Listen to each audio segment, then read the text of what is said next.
Santo me batiza quando eu vivo uma profunda, uma genuína, poderosa efusão do Espírito Santo. Oh glória! Eu passo a amar as leis de Deus. Aí o profeta também diz que eu olho para a minha vida passada e eu tenho nojo do que eu fazia. Eu tenho nojo dos meus pecados.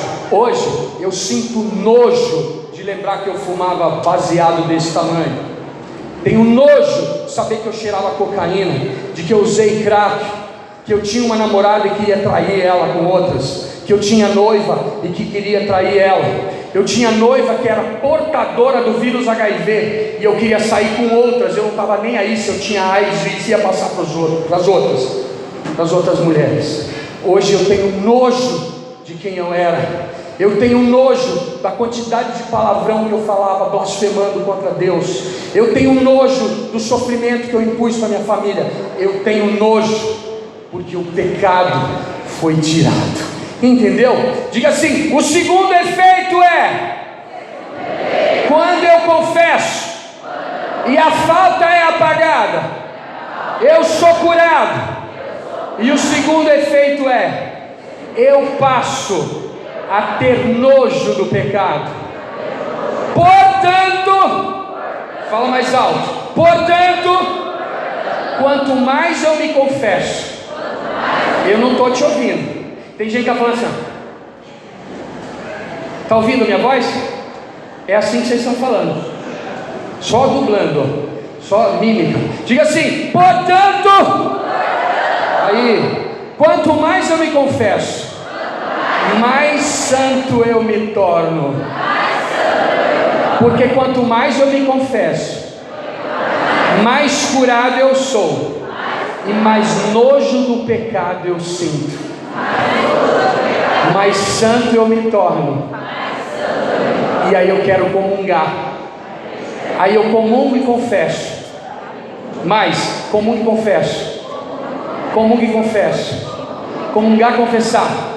Comungar, confessar, comungar, confessar, comungar, confessar, comungar, confessar, confessar. Vai rápido, rápido. Comungar, confessar, comungar, confessar. É isso que vai fazer você ficar santo. Economia sacramental. São os dois sacramentos que você vai fazer todos os dias, sempre que puder. Eu procuro me confessar toda semana, sempre que eu posso, porque eu sei que a confissão vai me deixar cada vez mais santo. Amém? Você entendeu? Aplaude o Senhor.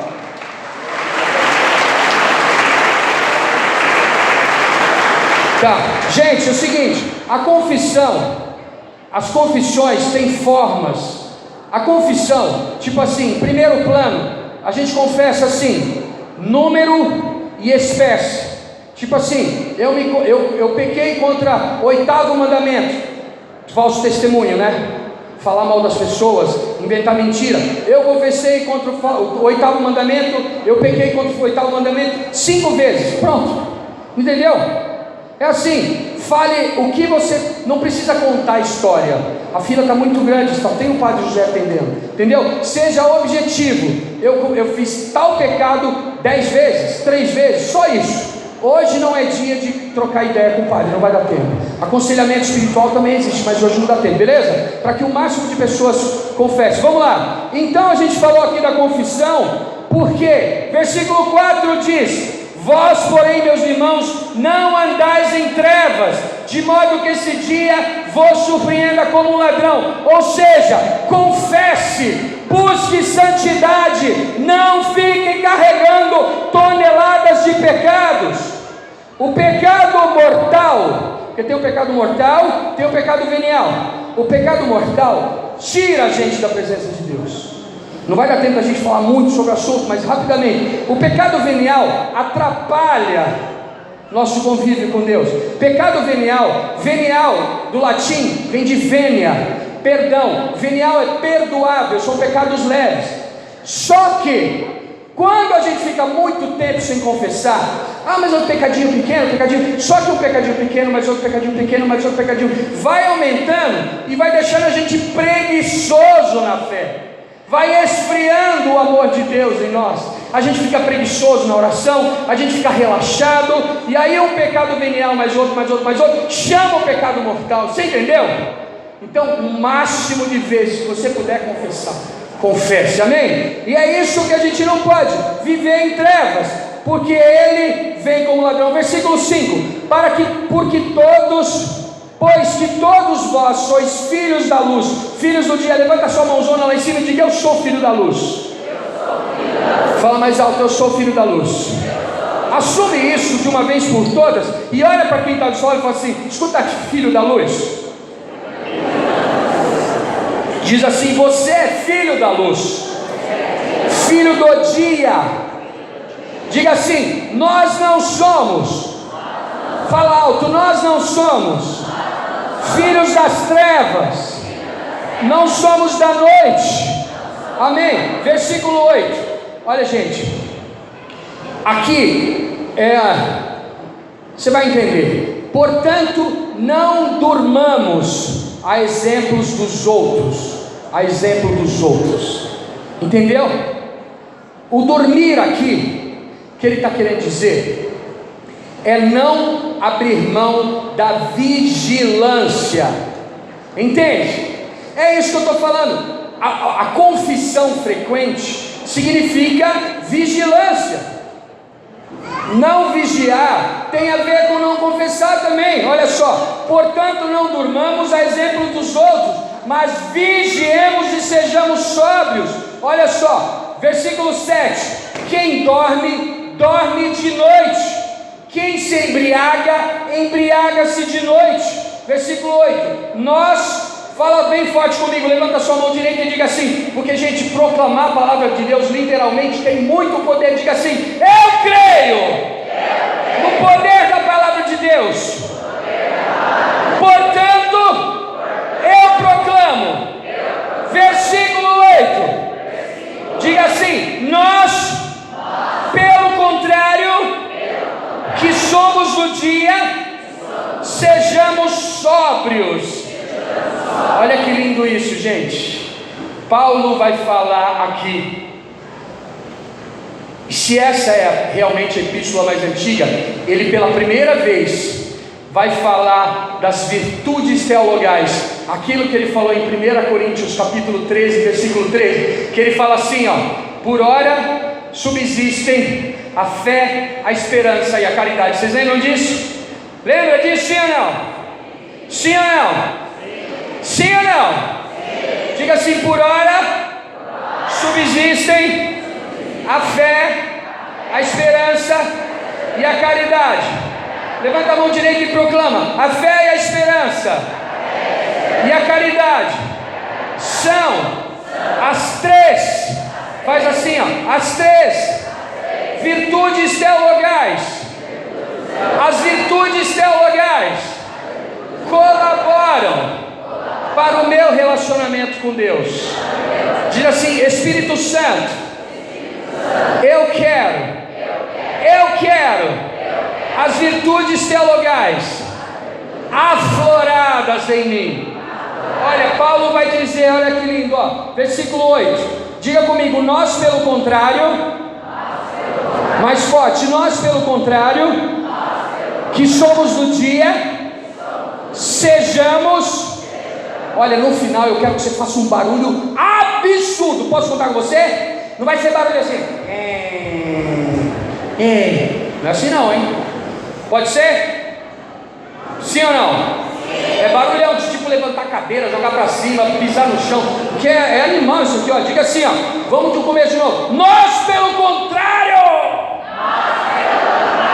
que somos do dia, sejamos sóbrios, revestidos da couraça da fé, da caridade e do capacete da esperança, da salvação.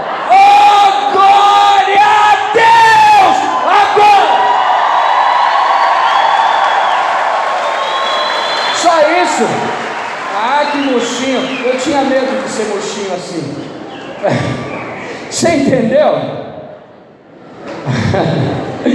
Ai, bicho, é que eu sou meio problemático mesmo, gente. Desculpa aí.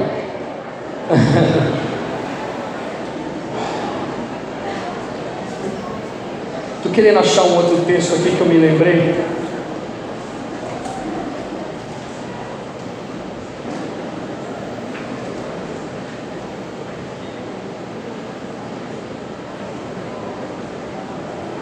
Abre aí, Sabedoria capítulo 5. A gente vai lembrar de onde possivelmente Paulo apóstolo pegou isso. Sabedoria capítulo 5. Quem está com a Bíblia? Vamos rápido porque a gente tem pouco tempo. Olha só, gente, a gente vai ver aonde fica a vigilância daqueles que esperam ansiosamente o amado. Gente, na boa, católico que não tem Bíblia, católico que não anda com Bíblia, católico, principalmente da renovação carismática, que não leva a Bíblia para os encontros, gente, pelo amor de Deus, me desculpa falar assim.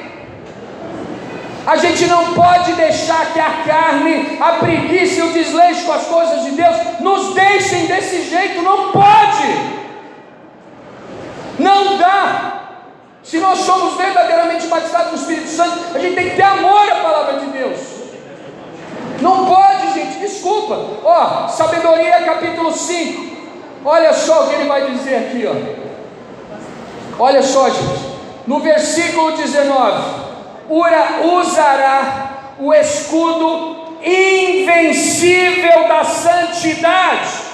Quando Paulo fala lá, Efésios capítulo 6, de 10 a 20, ele fala da couraça, lembra? A armadura de Deus, e ele vai descrever a armadura. Presta atenção aqui, está chato, quer que eu pare? Presta atenção aqui, a couraça, ele descreve a armadura dos soldados romanos naquela época. Ele vai descrever o capacete, lembra? A armadura, tudo aquilo, e ele descreve, e a gente encontra um texto bíblico cruzado aqui em Sabedoria capítulo 5, no versículo 19, ele cita assim: o escudo invencível da santidade. Você entendeu? O escudo da santidade é invencível. Levanta a tua mão assim, ó. O escudo da santidade. Fala com vontade. O escudo da santidade é invencível. Fica de pé. Agora você precisa proclamar isso com força. Diga assim: escudo da santidade é invencível. Se o diabo vem, fala forte, se vem o diabo, pode ser o capeta que for, se o homem velho, se a minha carne levanta, se o mundo vem, seja qual for a proposta de pecado, seja qual for a tentação, eu me revisto da fé, da esperança e da caridade, e me baseio em Sabedoria 5:19, e sou coberto. Mais alto, levanta a mão direita e diga: me revisto e sou coberto pelo escudo invencível da santidade. Diz assim: se o Senhor chegar e eu for encontrado por Ele, revestido, protegido pelo escudo invencível da santidade, oh aleluia, me reveste, Senhor. Fica de joelhos para fazer esse pedido, pelo amor de Deus. Aceita essa moção do Espírito para a sua vida. Aceita essa moção. Levanta a mão lá em cima e diga: Senhor, eu imploro a moção do Teu Espírito agora. Me reveste do escudo invencível da santidade, porque eu quero ser encontrado por Ti dessa forma, nesse estado, em vigilância, em santidade. Amém. Pode se sentar. Pode se sentar. Se você tiver afim, só se você estiver no barato, aplaude a sua oração, aplaude o seu pedido. E se você crê que recebeu, Aplaude mais forte ainda, amém? Olha só, olha o que diz Paulo, no versículo 9, vamos caminhar. Portanto, não nos destinou Deus para a ira, mas sim para alcançarmos a salvação por nosso Senhor Jesus Cristo, que morreu por nós, a fim de que nós, na vigília ou no sono, vivamos em união com Ele. Aqui, teologicamente, Paulo expressa uma outra coisa. Há dentro desse texto também, quando eu li aquela introdução da carta aos Tessalonicenses, eu não sei se todo mundo entendeu, se vai dar tempo a gente esmiuçar aqui mais. Havia uma preocupação dos discípulos naquela época, dos apóstolos, dos cristãos, naquele período da igreja, se eles que esperavam a volta do Senhor para tão rápido, se eles ainda estariam vivos. Entendeu, irmão? Eles achavam que ia acontecer muito rapidamente. Então, tipo assim, Paulo achava que quando o Senhor voltasse, ele ainda estaria vivo. Entendeu? Quer dizer que eles erraram? Não. Eles achavam, era o que eles pensavam na época. Eles amavam tanto o Senhor. Jesus tinha acabado de ir para o céu. Havia poucos anos que Jesus havia subido. Entendeu? Havia poucos anos que tinha acontecido aquilo que é narrado em Atos capítulo 1, de 1 a 11, que é a ascensão do Senhor ao céu. Eles achavam, tinha muito pouco tempo. Então havia um pensamento, um sentimento que muitos deles estariam em vida quando Jesus voltasse. Por isso que eles falam aqui, nesse caso desse versículo, a fim de que nós, na vigília ou no sono, ou seja, vivos ou mortos, entendeu? Vivamos em união com Ele, ou seja, em sinal de santidade. Versículo 11, final, consolai-vos, pois, e edificai-vos mutuamente, como já fazeis. Ou seja, era uma orientação pastoral, para a comunidade de Tessalônica. Bom, continuando aqui uma observação. Nota-se que Paulo esperava, como a gente já falou, para muito breve a parousia. E não só, aquilo que eu disse, ele mesmo pensava que estaria vivo quando o Senhor viesse. Para ele, quem já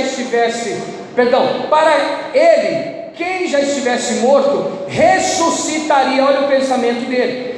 Para ele, quem já estivesse morto, ressuscitaria corporalmente, e quem estivesse vivo seria transformado em glória.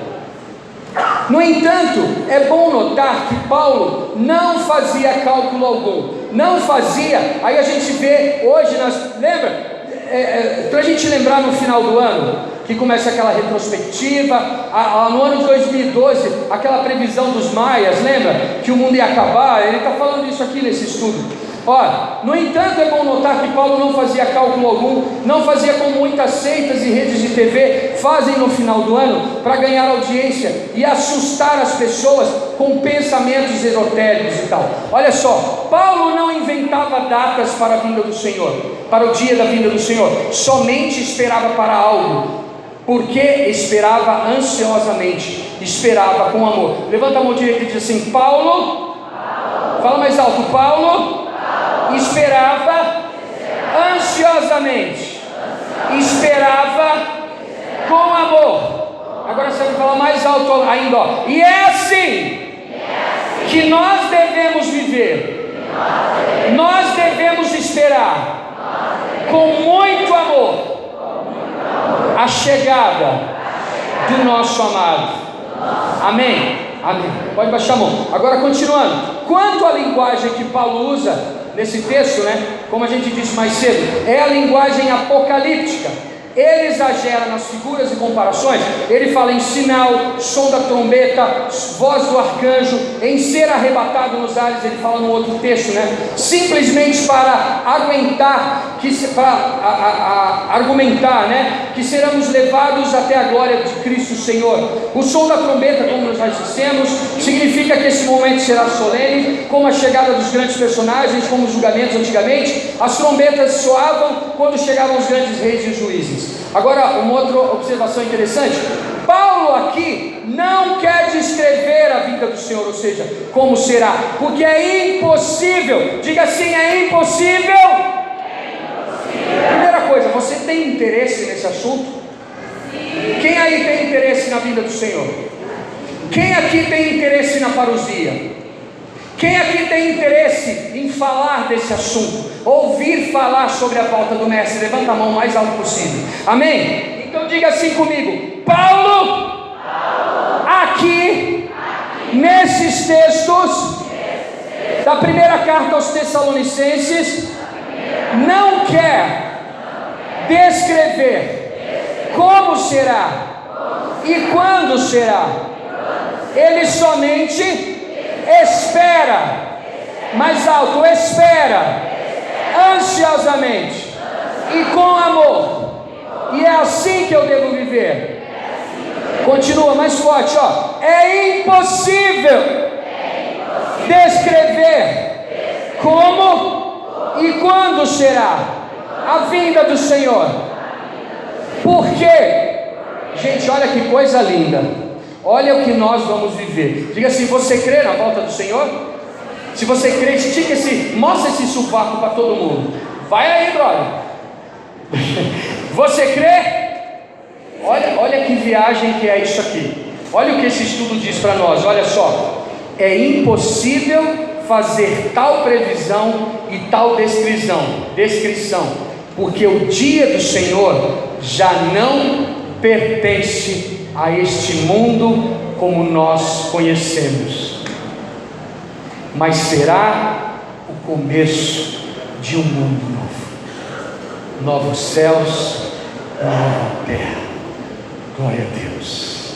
É a isso que você está destinado, porque é o nosso amado que virá. Amém? Pode aplaudir mais. É essa alegria da espera, minha irmãzinha, que nos fortalece para as perseguições que virão. Amém? Agora vamos pular para uma parte aqui que é muito interessante. Olha só, o que é admirável, a gente vai bater mais naquele ponto, ó. O que é admirável no período da igreja primitiva é que os cristãos não somente esperavam a vinda do Senhor, eles a desejavam. Diga assim: eu também desejo a tua vinda, Senhor. Olha só, eles desejavam muito que o Senhor voltasse. A primeira comunidade cristã esperava e desejava a parousia do Senhor, tanto que exclamava frequentemente, diga comigo bem forte: Maranata! Isso significa: vem, Senhor. Mais forte. Não estou te ouvindo. Aê, glória a Deus. Glória a Deus. Cadê meu coisa? Jesus. Eu não vou ler Pedro, eu vou ler Maria. Muito atrasado. Gente, alguém conhece esse livro aqui? Aos sacerdotes, filhos prediletos de Nossa Senhora. Esse livro aqui contém as locuções interiores que recebeu Padre Stefano Gobbi. Ele iniciou aquilo que Nossa Senhora pediu a ele, chamado Movimento Sacerdotal Mariano. Nossa Senhora falou com ele, ele não viu, ele não era vidente. Ela falou com ele de 1973 até 1997. E eu vou ler para vocês uma mensagem que ela deu praticamente na virada do ano de 92 para 93. Dia 31 de dezembro de 92. Ela vai citar Pedro e Paulo, tá? Como eu disse, ela vai citar 11 textos bíblicos em Rubio Vicenza.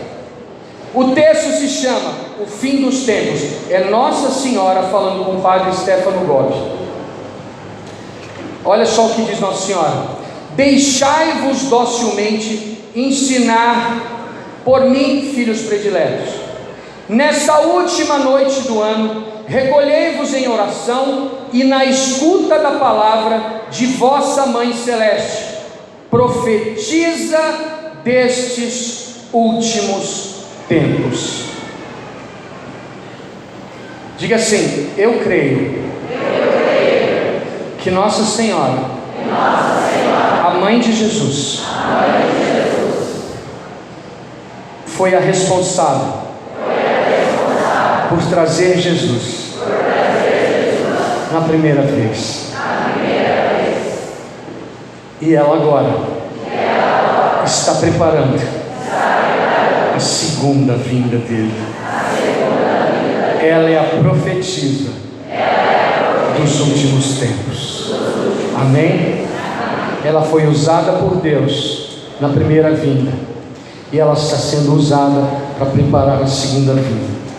Ela continua dizendo: não passeis essas horas no barulho. Olha só, gente, não passeis essas horas no barulho e na dissipação, mas no silêncio, no recolhimento, na contemplação. Tenho-vos anunciado repetidas vezes que se aproxima o fim dos tempos e a vinda de Jesus na glória. Agora quero ajudar-vos a compreender os sinais descritos na Sagrada Escritura, que indicam já estar próximo o seu glorioso retorno. Gente, é Nossa Senhora falando para o Padre Stefano Lodge, que está falando para nós agora, está confirmando o que nós estamos falando desde a parte da manhã. Estes sinais estão indicados claramente no Evangelho, nas cartas de São Pedro e nas cartas de São Paulo, e estão se realizando nestes anos.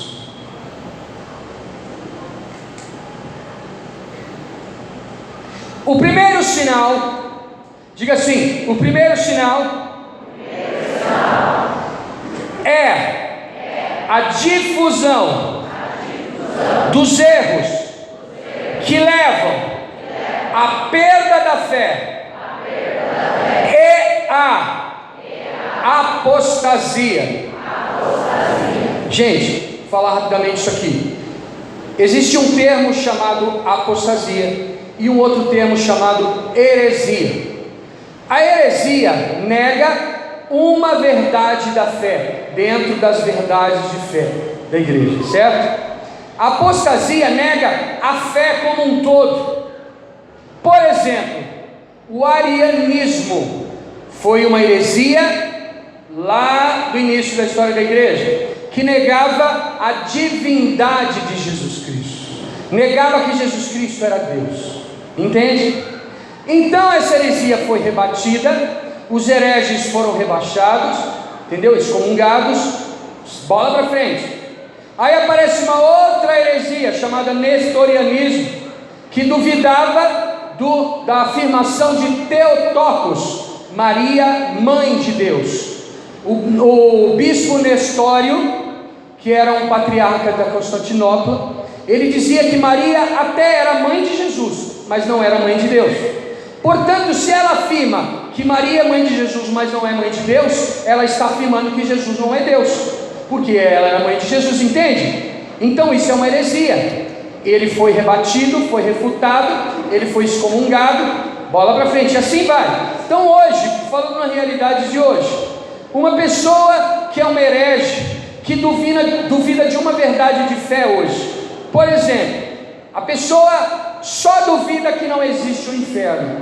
Ela acredita em todas as verdades, né, irmão? Ela acredita nos dogmas. Mas aí quando chega lá nos dogmas, entre os dogmas da igreja, lá nos dogmas relativos aos novíssimos, os dogmas relativos às coisas do final, escatológicos, né, os dogmas escatológicos, ele fala assim: eu acredito no céu, eu acredito no purgatório, mas não acredito no inferno. É uma heresia de quem não acredita na existência do inferno. Entende? Ele acredita em todas as verdades da fé, mas não acredita somente em um dogma, ou seja, é uma heresia de quem não acredita no inferno. Agora, a apostasia, que é o que Nossa Senhora está falando aqui, eu vou ler de novo, ó. O primeiro sinal é a difusão dos erros, que levam à perda da fé e apostasia, ou seja, Nossa Senhora está dizendo, difusão de erros. O que ela quer dizer? Que seria espalhados pequenos erros. Lembra que eu falei, vou fazer uma comparação interessante aqui. O pecado venial, se não confessado, se a gente não busca se emendar, ele pode nos levar a um pecado mortal. Entende? Um errinho, um errão. Entendeu?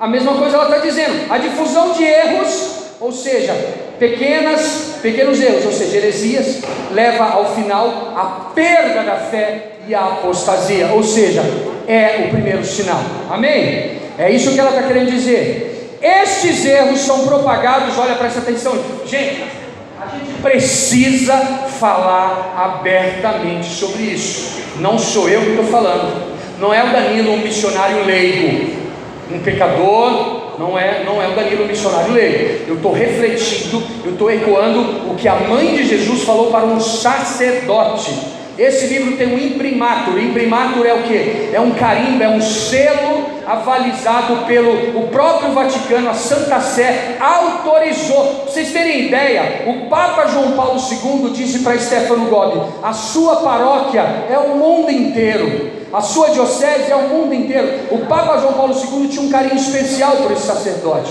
entende? Ele acreditava, ele embasou o trabalho desse homem. Então eu estou propagando aquilo que Nossa Senhora falou para um sacerdote muito santo. Olha só o que ela diz, ó. Esses erros são propagados por falsos mestres, fiquem atentos. Por isso que, se a gente não conhece a Bíblia, eu não estou chamando a atenção de vocês para me sentir o bonzão, não. Eu estou falando isso por amor às almas. Vocês se lembram daquela palavra que eu preguei, como a gente encerrou a oração do primeiro momento? Ezequiel 36, versículos 3 e 6. Se o atalaia está vendo o inimigo chegar e ele não anuncia, ele vai ser cobrado do sangue daqueles. Ou seja, se eu não anunciar como sentinela, como atalaia, se eu não profetizar aquilo que Deus me manda profetizar, ele vai cobrar de mim. E ele põe em primeiro lugar amor pelas almas. Eu vi o Anderson Reis, nosso irmão, pregando na internet esses dias. Ele falou assim: o profeta tem que ter amor às almas. E ele falou assim: os profetas católicos estão calados. Minha calça fica perto toda hora. Ele falou: os profetas católicos estão calados. Ele falou assim: profetas, eu acho que ele disse isso, eu não me lembro bem. Aonde está o amor pelas almas? A gente fica com medo de ferir esse ou ferir aquele, ou por causa do politicamente correto, fica com medo de ofender, e as almas se perderem e indo para o inferno. Se eu não falar para vocês que tem que ter Bíblia, não é se quiser não, Bíblia para católico não é opção, é obrigação. Entendeu? Se eu não falar isso para vocês, Deus vai cobrar de mim. Porque se eu estou vivo aqui, porque eu tive uma Bíblia, tive uma mãe que me cobrou a Bíblia. Entendeu? Para me tirar da maconha, da consagração a Satanás que eu fiz. O irmão está aqui que vai falar do testemunho dele aqui também, vocês vão entender. Olha só, esses erros são propagados por falsos mestres, por célebres teólogos que não ensinam mais as verdades do Evangelho. Estou falando, olha, glória a Deus, mas perniciosas heresias baseadas em raciocínios humanos e errados. É por causa do ensino dos erros que se perde a verdadeira fé e se difunde por toda a parte a grande apostasia. Amém? Olha só o que ela diz: prestai atenção e não vos deixeis iludir. Aí ela faz a primeira citação bíblica. Se quiser abrir, está aí, ó, Mateus 24, versículos 4 e 5 e versículo 11, ó. Nossa Senhora cita: prestai atenção e não vos deixeis iludir, porque muito procurarão enganar um grande número. Virão, presta atenção, levanta a tua mão e repete comigo com força. Jesus disse e Nossa Senhora citou: virão falsos profetas e enganarão muitíssimos. Aí Nossa Senhora cita São Paulo. Ela cita uma outra carta. Não baixa a mão não.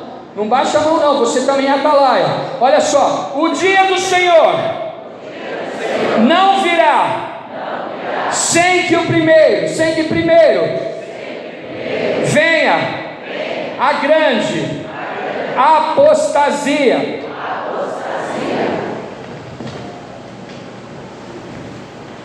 Misericórdia.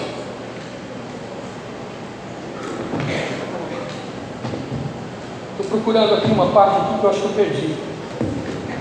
Calma aí, gente. Gente, muitos países que eram católicos estão entrando em absoluta apostasia. Existem cidades da Europa com aqueles templos maravilhosos, igrejas lindas, que não têm mais batizados, não tem mais batismos. Sabe o que a diocese faz? Vende a igreja. Já acontece na Europa. As igrejas que eram usadas naquelas missas maravilhosas, entendeu? Casamentos, batismo, as igrejas são vendidas, sabe para quê? Para ser estacionamento, para fazer rave, festas de droga, de pornografia, de sacanagem. Você entendeu? Os templos estão usados para isso, para festa de Satanás. São países que estão voltados à apostasia. A França, que era chamada da irmã mais velha da cristandade. Vocês realmente acreditam que aquela lindíssima catedral pegou fogo à toa? Aquilo foi um atentado. Aquilo ali acabou. Uma semana já vieram vários projetos de reconstrução. Eles vão construir uma catedral multicultural. Eles estão desfigurando o cristianismo. E eu vou dizer sem nenhum medo, está se levantando. Vocês vão lembrar do que eu estou falando. Já existe, está se levantando uma única religião mundial. Essa religião unirá católicos, budistas, islâmicos, satanistas, judeus, hinduístas, isso mesmo, crentes pentecostais, todas as religiões do mundo abrirão mão dos seus dogmas, inclusive os católicos, para formar uma só religião mundial. E o líder dessa religião entregará todo o rebanho mundial para quem? Para o anticristo. Essa religião já está sendo formada. Eu só posso falar até aqui. Isso já existe. O que Nossa Senhora falou já está acontecendo. Olha isso aqui, ó. Aí ela vai citar: virão entre vós falsos mestres. Ela está citando a segunda carta de São Pedro. Se você está com a Bíblia, abre aí, ó. Segunda carta de São Pedro, capítulo 2, de 1 a 3. Virão entre vós falsos mestres, que procurarão difundir heresias desastrosas. Parece que, nos dias de hoje, em algum lugar, Olha só. Virão entre vós falsos mestres, que procurarão difundir heresias desastrosas, e por fim se voltarão contra o Senhor que os salvou. Muitos escutarão esses falsos mestres e levarão com eles uma vida imoral, e por sua culpa a fé cristã, olha gente, será desprezada. Por desejo de riqueza, eles vos iludirão com raciocínios errados. Entendeu? Agora, se você não conhece a palavra de Deus, se você não conhece a doutrina da Igreja Católica, se você não conhece a história dos santos da igreja, se você não conhece como sofreram os mártires, você não vai aguentar. Você vai ceder a esses falsos mestres, e você vai adorar o anticristo. Me desculpa falar. Você entendeu o tamanho do problema? Depois disso tudo, a parousia vai acontecer, mas a gente tem que resistir para esperar a volta do nosso amado. Entendeu? Você entendeu agora a chamada de responsabilidade do quarto futuro lá? É um futuro já presente que espera a nossa resposta? É isso aí. Segundo sinal é o estourar de guerras e lutas fratricidas. Lutas fratricidas é irmão matar irmão. Vocês estão vendo guerras estourando? Quem está vendo guerras estourando? Notícia quentinha. Alguém aqui sabe que é Foro de São Paulo? Quem sabe que é Foro de São Paulo? Quem sabe que é Foro de São Paulo, levanta a mão. Levanta a mão. Quem não sabe, coloque lá no Google. Você tem a obrigação de saber. Eu não estou falando de política, eu estou falando de defesa da vida e defesa da família. Foro de São Paulo é o seguinte, eu vou falar. É um partido internacional que junta, desculpa falar, todos os líderes comunistas da América Latina e do Caribe. Todos os líderes comunistas. O comunismo foi condenado por todos os papas. Se você ler as encíclicas papais, desde São Leão XIII, você vai ver que todos os papas condenaram os comunistas. Nenhum papa ficou amigo de ditador comunista. Nenhum papa ficou verdadeiramente amigo de ditador comunista. Você entendeu?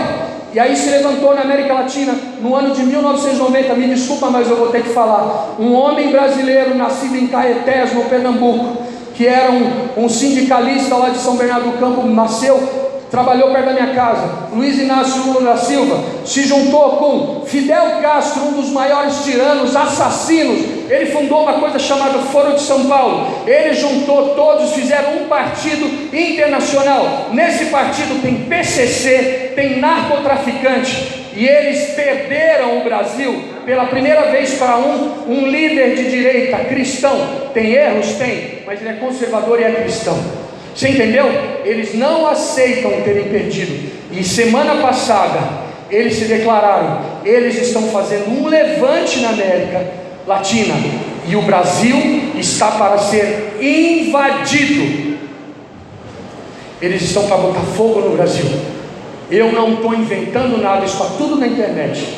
Olha aqui, Nossa Senhora já estava falando. Segundo sinal é o estourar de guerras. Está chegando no nosso quintal aqui, ó. E o ódio fratricida, ou seja, irmão matando irmão, que leva ao predomínio da violência e do ódio, e um esfriamento geral da caridade. Entendeu? Na década de 1930, Nossa Senhora apareceu, Nossa Senhora das Graças, apareceu em Pernambuco, em Pesqueira, e ela falou dos perigos que o comunismo ia fazer acontecer, e ela livrou o Brasil 2 vezes do comunismo, em 1935 e 1964, mas ela disse que haveria um levante pior ainda, que está para acontecer, gente, e ela pede para rezar o rosário, fazer penitência. Você entendeu? Aqui, ó, vamos pular para frente aqui, ó, enquanto são sempre mais frequentes catástrofes naturais, epidemias, fomes, inundações e terremotos. Olha quanta doença, tinha doença que tinha sido erradicada, não é? Que voltou. Quem diria que o sarampo ia dar medo na gente de novo? Zika, chikungunya, dengue, quantas epidemias, e fora as coisas que acontecem pelo mundo. Vamos rápido. Olha aqui outra citação, ó. Quando ouvirdes falar de guerra, Mateus 24, 6, 12, fala o que Jesus, filho dela, falou. Quando ouvirdes falar de guerra, próximas ou longínquas, não tenhais medo, é necessário que isso aconteça, que ela está falando da volta de Jesus. Os povos combaterão um contra o outro, um reino contra outro reino, haverá fome e terremotos em muitas regiões. Tudo isso será apenas o início de sofrimentos maiores. A iniquidade será difundida, tão difundida que o amor de muitos esfriará, mas Deus salvará aqueles que resistirem até o fim. Mateus 24, 6, 12. Eu vou ter que pular para passar lá para o YouTube, que aquilo é interessante. O terceiro sinal é a sangrenta perseguição daqueles que mantêm